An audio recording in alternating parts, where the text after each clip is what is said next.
এবার মাছ ধরার নিষেধাজ্ঞার খবর জানাতে মাদারীপুর এবং ভোলা থেকে যুক্ত হবেন সহকর্মীরা। শুরুতে চলে যাব মাদারীপুরে, সেখানে আছে সাগর হোসেন তামিম। তামিম, আমাদের জানাবেন এই বিষয়ে। Click backup LED light load shedding এ দেয় 3 ঘন্টার ব্যাকআপ, লাইটের ব্যাকআপ, লাইফের ব্যাকআপ। আসলে মাদারীপুরেও কিন্তু এই নিষেধাজ্ঞা আওতার মধ্যে রয়েছে। অর্থাৎ এই পহেলা মার্চ থেকে পহেলা এপ্রিল পর্যন্ত বেশ কিছুদিন কিন্তু যে সমস্ত জায়গায় অভয়াশ্রম রয়েছে ইলিশ মাছের, সে সমস্ত জায়গায় মাছ ধরার নিষেধাজ্ঞা করেছে প্রশাসন। এর ফলে কিন্তু মাদারীপুর যে বাজারগুলো, সেখানে কিন্তু ইলিশ মাছ আসলে লক্ষ্য করা যায় না। আমি এই মুহূর্তে যে বাজারটিতে রয়েছি, এটি মাদারীপুর পৌর শহরের একটি বাজার, যেখানে দেশি বিদেশি এবং চাষ জাতীয় বিভিন্ন মাছ কিন্তু রয়েছে। তবে ইলিশের কিন্তু আজকে আমরা দেখিনি, যে কারণে ক্রেতারা বলছে ইলিশ মাছ কিন্তু এই সময় আসলে তারা পাচ্ছে না।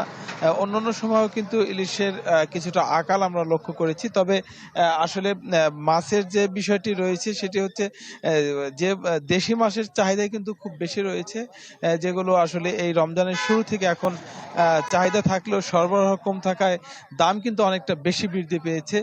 যে কারণে ক্রেতাদের অভিযোগ রয়েছে, যদি ভ্রাম্যমাণ আদালত পরিচালনা করা হয় এই সমস্ত বাজারে, তাহলে কিন্তু আসলে মাছের যে দামের বৃদ্ধির যে বিষয়টি, সেটি কিন্তু বাড়ানো, নিয়ন্ত্রণ রাখা সম্ভব।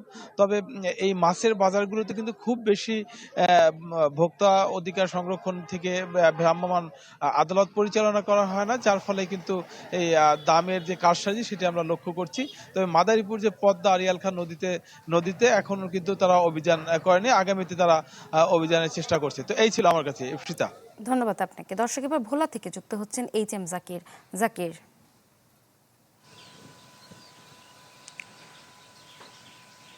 হ্যাঁ, 1 মার্চ থেকে 30 এপ্রিল 2 মাসের নিষেধাজ্ঞা আমরা দেখতে পাচ্ছি যে ভোলার মেঘনা এবং তেঁতুলিয়া নদীর প্রায় 190 কিলোমিটার এলাকা জুড়ে মাছ ধরা সম্পূর্ণ নিষেধাজ্ঞা রয়েছে। আমরা এই মুহূর্তে ভোলার মেঘনা নদীর যে সদর উপজেলা তুলাতুলি মৎস্য অবতরণ কেন্দ্রটি রয়েছে, ঠিক সেই জায়গাটিতে আমরা রয়েছে। আমরা এখানে এসে দেখতে পাচ্ছি যে সকল জেলেরাই কিন্তু মাছ ধরা, এক কথায় তারা পেশা ছেড়ে বেকার জীবনযাপন করছে। তারা সবাই কেউ তার ব্যক্তিগত কাজ করছে। সকলকেই আমরা দেখছি যে নৌকা নিয়ে উপরে বসে আছে। আমরা দেখতে পাচ্ছি যে জেলেদের সঙ্গে আমরা কথা বলে যেমনটি জানতে পেরেছি যে তাদের মধ্যে এক কথাই অনেকটা হতাশা বিরাজ করছে। তারা বলছে যে এমনিতেই কিন্তু এই চলতি মৌসুমে তারা ইলিশের পরিমাণটা খুবই কম পেয়েছে। তার মধ্যে যখনই একটু কিছুটা মাছ পাওয়া শুরু করেছে, তা যদিও হয় কিছুটা ঝাটকা, এরপরও তাদের জীবনযাপন কিছুটা চলছে। ঠিক সেই মুহূর্তে কিন্তু 2 মাসের নিষেধাজ্ঞা দেওয়াতে তারা অনেকটা হতাশা ব্যক্ত করছে। আমরা সেই বিষয়ে আরো তাদের সঙ্গে কথা বলেছি। তারা যেহেতু বেকার জীবনযাপন করছে, পাশাপাশি তারা বলছে যদি এই সময় তাদের পুনর্বাসনের কোনো ব্যবস্থা করা হতো, তাও তাদের মোটামুটি চলে যেত। কিন্তু এখন পর্যন্ত আমরা দেখছি না যে তাদের কোনো পুনর্বাসনের কোনো ব্যবস্থা হতে।